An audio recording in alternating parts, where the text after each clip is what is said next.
Ben Affleck is back as Christian Wolff, the accountant, and this time he's got his brother in tow. Can we expect epic action, or will this be a by-the-book sequel? When a personal tragedy occurs, Treasury Agent Medina is forced to contact Christian Wolff for assistance. With the help of his estranged but highly lethal brother Brax, Chris applies his brilliant mind and less-than-legal methods to piece together the unsolved puzzle. As they get closer to the truth, the trio draw the attention of some of the most ruthless killers alive, all intent on putting a stop to their search. So we'd see the return of Chris after 8 years, contacted by Medina, asking for his help in solving a crime that's personal to them both. Then Chris ropes in Brax to assist, and things get hairy the deeper they dive into the mystery. So if you're going into this thinking you're going to get more of the exact same sort of storytelling as the first film, you're going to be disappointed. Even though this is directed by Gavin O'Connor, who also directed the first one, the storyline for this one focuses way more on relationships than it does on anything else. Honestly, I think that's a good thing, because the mystery portion of this, it's kind of messy and unfocused. Now, as Chris and Medina search for their suspect, we get to see glimpses into the seedy world of human trafficking, but the story only broaches this subject at a very surface level. The baddies we encounter, they're vague at best. With nondescript reasons, they might be afraid of somebody that's hunting them. I know this is the arc that ties everything together, but it's thinly connected and not entirely interesting. We're also following a very cunning character in Daniela Pineda.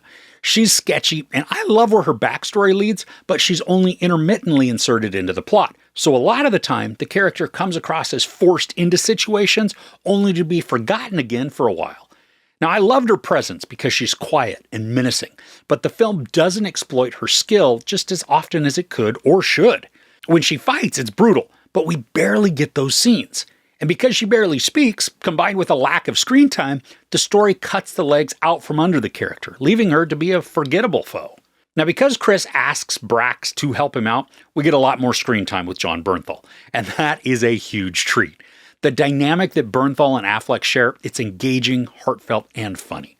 There are many times that I was laughing out loud thanks to the brotherly antics and the arguments they have. Their banter, it's highly relatable, especially if you have a sibling that's somewhat close in age. No matter their age, though, the duo can resort to petty bickering, and it is completely entertaining. Multiple times we see Chris and Brax talking over each other in an effort to prove their own point, with neither of them accomplishing their goal, but adding to the lighthearted moments within the script. And this is a noticeable departure from the tone of the first Accountant. Yeah, there were still some humorous moments in that one, especially when Christian's quirks were highlighted, but this time around, the story chooses to reduce a lot of the stress and tension through the cute humor. And this isn't totally a bad thing. It makes both characters of Brax and Christian more endearing and less like emotional killers, even though that's exactly what they can be. I just think the breaking up of so much of the suspense does harm the storytelling. We need to feel a certain amount of stress and anxiety for scenes to become impactful, and while there are a few of them, a lot of the time random humor is inserted and it breaks the mood that's been established. Now, I'd mentioned that this sequel focuses more on relationships, and while we get a good deal between the brothers, we also get to see a bunch more with the residents of the institute where Justine lives. Now, I loved these moments because, as a parent of a neurodivergent kid, the sequences that highlight the talented kids at the Institute show them to be highly skilled, wildly intelligent, and full of emotion. They just don't always express themselves in the same way others do. And the story takes the opportunity to really showcase this group, balancing their incredible skill against Medina's doubt. And what starts off as cocky derision from Medina quickly turns into the astonished realization of what they're actually capable of. Now, this arc of the story may not hit everyone the same way it did for me, but I appreciated the time spent to show how just because these kids don't communicate or emote the same way as everybody else, they're no less capable or full of emotion. Now, while there isn't non-stop action throughout, the climactic sequence in this, it is all-out war. It's explosive, thrilling, and brutal. You obviously have to suspend some belief that the brothers can hit all of their targets through a barrage of chaotic gunfire while they still remain unscathed. But we need our heroes to win, right? This was an extended sequence that had my heart racing from the urgency that a time constraint added. And without that immediacy, the action would have been exciting, but it wouldn't have held the same weight or consequence. Now, unfortunately, because of the story's messiness when it came to the motive and the central arc, this didn't have the same emotional hold on me like the first film did. This lacked a unifying storyline that took center stage. There are a few central arcs, and they all fight for prominence, which then weakens them all and detracts from the most emotionally important plot. I appreciate the conundrum Daniela Pineda's character presents. While we can sympathize with her on some points, she's also a villain as well.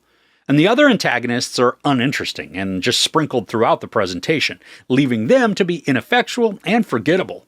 And this also contributes to the pacing issues that the movie faces, being uneven in its momentum and then dragging unnecessarily when it should be a heart-pounding thriller. The shared moments between Affleck and Bernthal are the highlight of the storytelling, with both effectively stealing the scenes from each other, thanks to their charisma and their timing. And while there are touching beats included within the plot, the story as a whole is unfocused and struggles to understand its identity. The action is brutal and fun, and the relational aspect is touching and effective. The humor lands a majority of the time, despite it diminishing the intensity.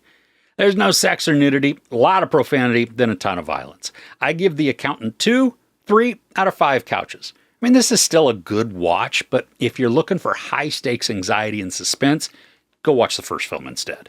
Okay, are you an Affleck or maybe a Bernthal fan? What's a favorite performance of yours from either or both of them? Let me know about them in the comments below. If you enjoyed this review, please give it a like. Also, don't forget to share and subscribe. I'm Chris. This is Movies and Munchies. Thanks for couching with me.